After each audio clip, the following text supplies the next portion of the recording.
ওহ, আজ খুব গরম পড়েছে। যাই একটু বনের দিক থেকে ঘুরে আসি।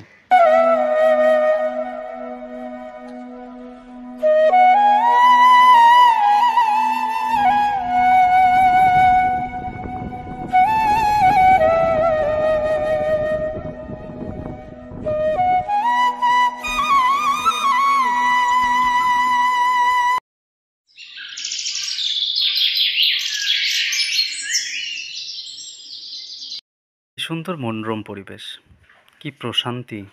একটু ঘুমিয়ে নিই।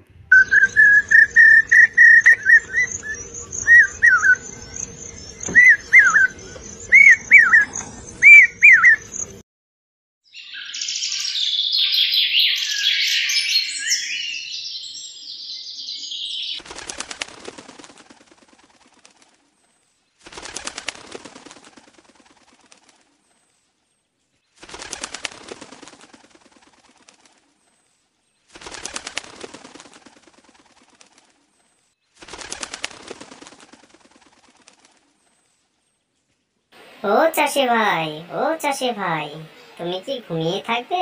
বাসায় ফিরবে না? সন্ধ্যা হয়ে এলো যে। ও মা, তাই তো। অনেকটা সময় ঘুমিয়ে পড়েছিলাম। যাই এবার বাড়ির দিকে রওনা হই।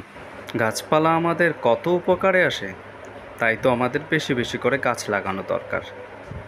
একটু তাড়াতাড়ি করে হাঁটি, সূর্য যে ডুবতে চলেছে।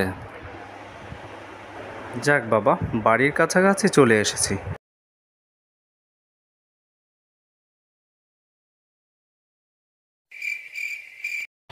কাকু, ও কাকু, বাড়িতে আছো? তাড়াতাড়ি বের হও। কি হয়েছে রে মোনা, এত চিল্লাচ্ছিস কেন? কাকু, ওদিকে বন কেটে একেবারে শেষ। তুই বাড়িতে থাক, আমি ঘুরে আসছি। দেখি বনের কি অবস্থা হয়েছে। আমরা নিজের স্বার্থের জন্য কতটা খারাপ কাজ করে ফেলি। গাছ আমাদের কত উপকার করে।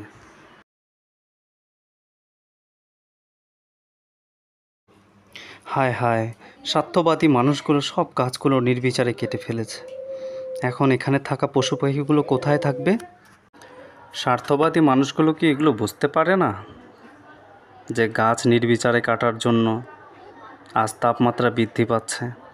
একটু শান্তিতেও থাকা যায়।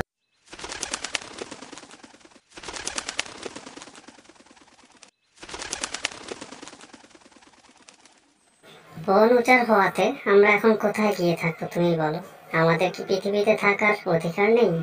তুমি চিন্তা করো না, আমি নিজের জায়গাতে আবার বৃক্ষরোপণ শুরু করব, যাতে পৃথিবীকে আবার আগের অবস্থায় নিয়ে আসা যায়। তবে যাও বন্ধু, বিদায়। আবার ফিরে এসো আমার এই ছোট্ট গ্রামে। যাই গিয়ে দেখে আসি গাছগুলো কেমন আছে, ঠিকমতো বড় হয়েছে কি না। ইনশাআল্লাহ বড় হয়ে গেছে।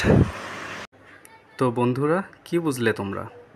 আমরা যে হারে গাছ কেটে ফেলছি, কিন্তু সে হারে রোপণ করি না। ফলে আজ আমরা ধ্বংসের মুখে পতিত হচ্ছি। তাই আজ থেকে আমরা সবাই গাছ রোপণে মনোযোগী হব ইনশাআল্লাহ।